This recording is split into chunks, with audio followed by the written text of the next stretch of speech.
Hello, everyone. Welcome to today's SMB Bootcamp on how do you shape up your business online. We've got a couple of experts here to help us answer those questions, and to help us answer your questions from the field as well. So we're excited to have these special guests with us here today. I'm Dr. Tiffany Raymond. I'm from the PayPal team. I lead our customer advocacy team, and I'm excited to introduce our two guests today. We have Gina with us from Bohemian Mama, the founder and CEO. And then we have Kaval here with us, who is the founder and CEO of Mobros. So I will give them each a chance to introduce themselves before we jump into some of our content and talk about how do you shape up your business online. Let's start with Gina. Hi, everyone. I'm Gina Ozuthwal. I am the founder of BohemianMama.com and Bohemian Mama. We are a lifestyle brand and retail company curating luxury, sustainable women's clothing, children's clothing, toys, accessories, and home products for BohemianMama.com. Fantastic. And what year were you guys founded, Gina? What year did you found the company? 2015. All right, great. Thanks for sharing that. All right, Kaval, I'll turn it over to you. Hey, thanks, Dr. Tiffany. Hi, guys. My name is Kaval, and I am one of the company directors and founders of Mobros. Mobros is one of the UK's leading men's grooming retailers that specializes in beard care, which helps men keep their facial hair styled, groomed, and maintained. We started in 2014. What started as a niche has now led to us being a global brand, which is in 78 countries around the world. Wow, that's phenomenal. And you guys both have a great amount of experience having had your businesses. Your business has been around for some time. So I think there's a lot that our guests today are going to learn from both of you. So thanks for agreeing to participate. Well, maybe we should jump into a couple of questions, but I'm really excited to have both of you here. You know, it's often said that small businesses are really the lifeblood, right, of the global economy. And, you know, that's really true, right? There are 400 million small businesses and medium-sized enterprises globally. So that really is, you know, the lifeblood of the global economy. So really great to have both of you here today as experts to talk and share and help our audience learn a little bit more about, growing their business online. So maybe we'll kind of start with some questions here, and we'll kind of go back and forth, and would love to, get perspectives from both of you. So maybe you can start off by telling us a little bit about the biggest obstacles you had during the first few months of opening your online store, right? And just kind of help our guests and our, SMBs who are aspiring learn how to be prepared for those. I found that within the first few months of launching BohemianMama.com, it's very much about optimizing the user journey and the user experience. Is it optimized for mobile? How is the checkout experience? Are the customers able to find your products easily in search? How is the SEO? And are you getting found on the internet? Because it is one thing to launch a website, but it's really about getting found and having the proper foundation in place to make sure that people can find your products. I think Gina's quite right. We had a similar sort of journey, and it was important to try and understand a few of the issues. I mean, when we first started our website and our online offering, we had no idea what SEO was, or any of the technical things that we should be looking at. All we needed to know that we had customers that were available on marketplaces outside of our own offering, and we had to shift them over to start building a brand. And I think that was the key fundamental, and understanding that there has to be a shift and a pivot where you bring customers that are on the outside to your doorstep.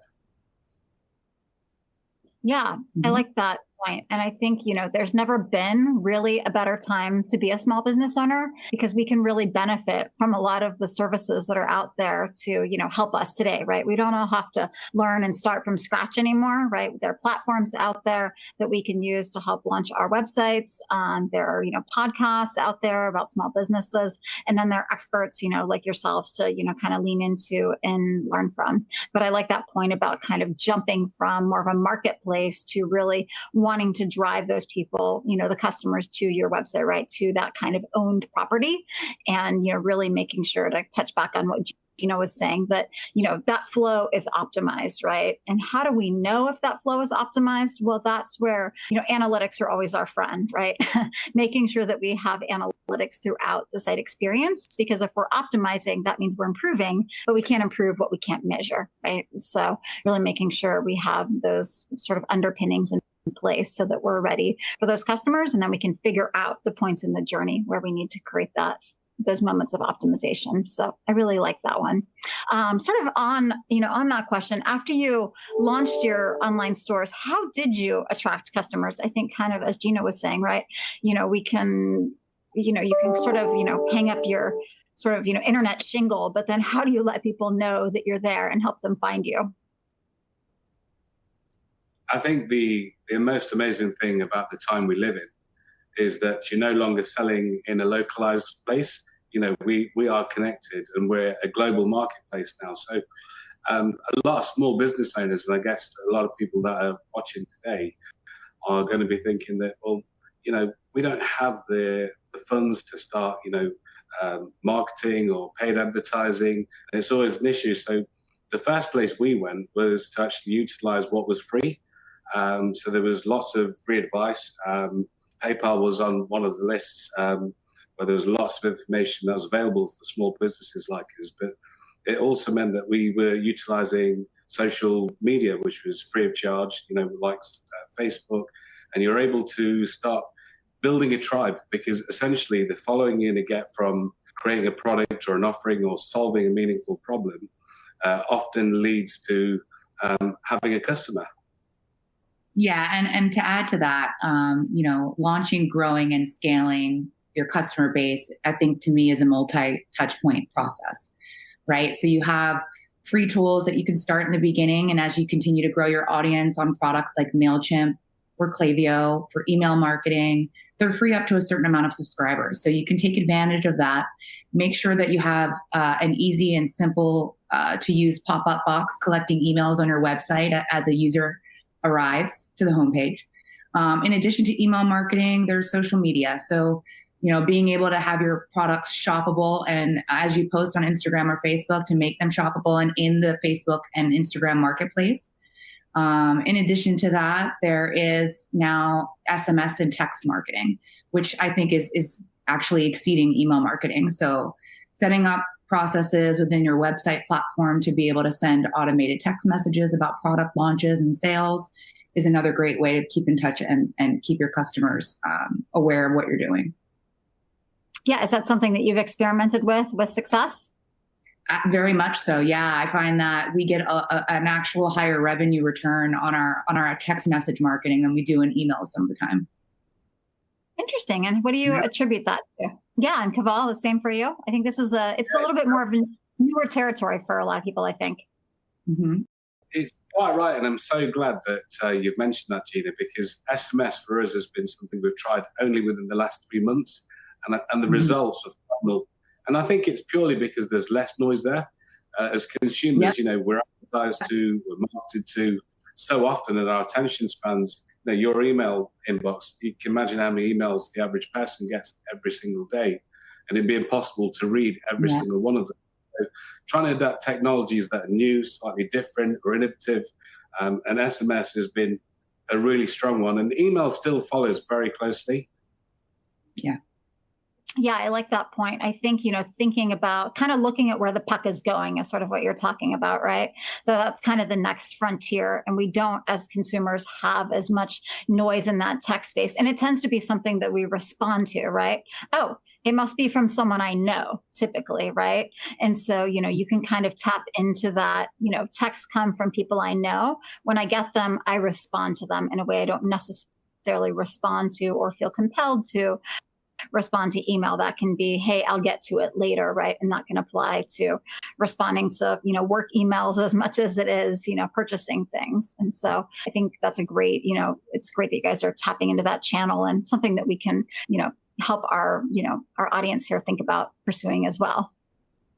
Yeah. And to suggest to the audience, when setting up email marketing, it's something that you can easily set up simultaneously to collect phone numbers for text message marketing as well. So I would urge anyone setting that up to look into doing both at once and be able to collect as much information as possible. Oh, Yeah, definitely. yeah. It's Go so ahead. important to get scalability amongst that. Um, in my head, and this is an industry stat where think of an email customer as worth £1. So if you've got, or $1, for example, if you've got 30,000 emails, that's $30,000 of customers that potentially you've got. And the more you add, and the more you can make a shift from your social following to an email database or an SMS database, there's extreme value in that. Yeah. I think what we're talking about there is not just, attracting customers and not just converting customers, but also retaining customers and making it easy for them to come back and purchase from you again, right? They liked your services. They like your products. Make it simple for them to come back and purchase again, because they might have great intent, but really, helping, smooth that path for them is really important. And that can, something like SMS can really help with that. Great questions. Great answers. I know one of the questions that we got from our audience was just kind of selling, kind of pursuing offline sales, right? Or, how do I sell online if I don't have a website yet? I might be at the very beginning of my journey where I'm not even quite at that point yet, but I'm ready to sort of, delve into platforms and all of that. So was that something that you guys, a journey that you went through as you were starting your businesses, maybe starting in marketplaces or something along those lines? Yeah, I think it's a great way to start by not actually having your own website straight away, because what you're able to do is test the market and actually refine your offering. Using existing marketplaces like eBay or even like Craigslist in the US, you've got the here Gumtree. So there's so many marketplaces and channels that you can list on outside that will actually show you if your product is saleable and if customers will actually want to buy them from your own website once you migrate. But I think it's good to start with a platform and do it in a way where it's really cost effective. Listing on a marketplace is normally a lot less cost than setting up your own domain. But the secondary step actually is to move over. Mm-hmm. Yeah, I like that point of view. Do you have anything you want to add on there, Gina? Yeah, for me, I think, if you have a product that's going direct to consumer and not a retail product where there's healthy margins and you want to get on these platforms like Amazon or eBay or Walmart, for example, you really get to take advantage of their millions and billions of followers and customers base. So, and you get to find out if you have a searchable product, because it's not like you're going to show up on the front page right away, with whatever product you have. But if you have a commonly searched product, you're going to get out to their audiences, much quicker and on a larger scale than you would on your own main website. So, yes. Yeah, a lot of it is a lot easier as well. So like Facebook Marketplace, for example, you can build a business page on there. You can create a shop, a few clicks, and actually you can integrate it to a payment provider like PayPal, which means that all the hard work's already done for you. You've just got to figure out what you want to sell. The trust is there on the payment side because the customer has protection. Also, you've got the marketplace that has lots of customers, like Gina said.